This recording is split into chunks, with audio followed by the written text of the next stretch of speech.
Welcome to From the Pilot Seat.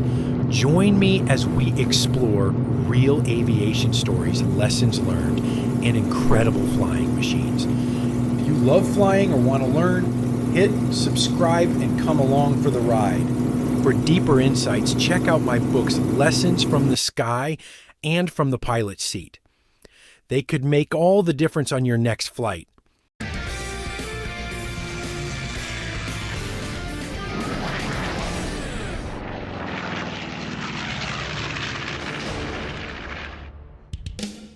Aerial banners make an especially striking and effective form of advertising. But those people looking up at them may not appreciate the skills it takes to pick up and tow these giant ads safely.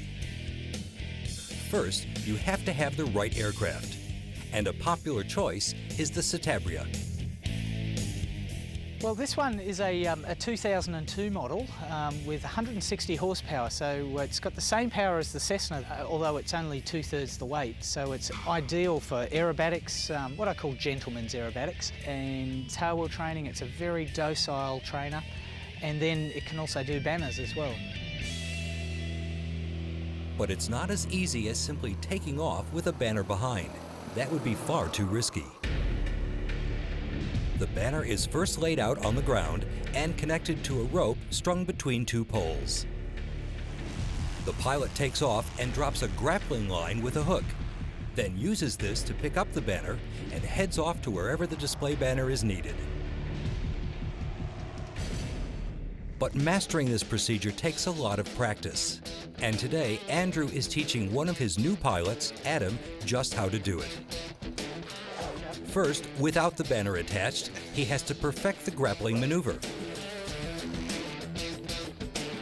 After takeoff, he levels off at 1,000 feet, drops the grappling line and hook down, and approaches the rope. Then it's time to land for some feedback from Andrew. Yeah, guys, so from my perspective on the ground, that was just a little bit too low. The grapple hit the ground just before the banner.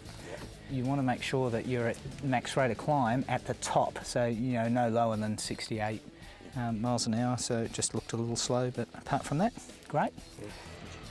And now that Adam's got the idea of just picking up the rope, and we've got a banner that we've previously had made up. It's actually, of all things, it's my mother-in-law's birthday on the 26th. So it's starting to get the hang of it now. What's the worst that could happen? Well, one potentially disastrous situation would be if the banner got hooked around the wheels during the pickup. But Andrew's got that covered. We just sit here watching the yoke for the hookup, and as soon as it's hooked up, we clip it on and obviously extricate ourselves from the banner so that we don't get taken away on a unplanned scenic flight. Adam readies the Citabria for his run-in, tosses the grappling hook out the window, and lines up on the poles.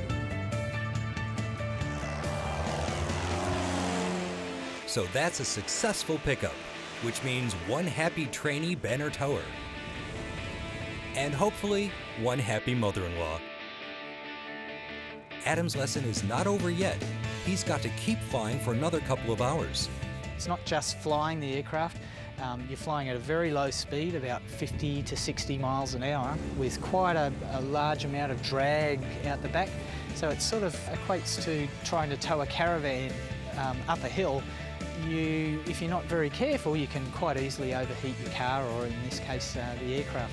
After cruising around for 2 hours, Adam's back on terra firma, ready for his next big banner job. That was pretty amazing. 10 seconds of sheer terror, followed by a couple of hours of pretty easy cruising. It was great entertainment. Look forward to doing more of this in the future. Good fun. If you love flying or want to learn, hit subscribe and come along for the ride. For deeper insights, check out my books, Lessons from the Sky and From the Pilot Seat. They could make all the difference on your next flight.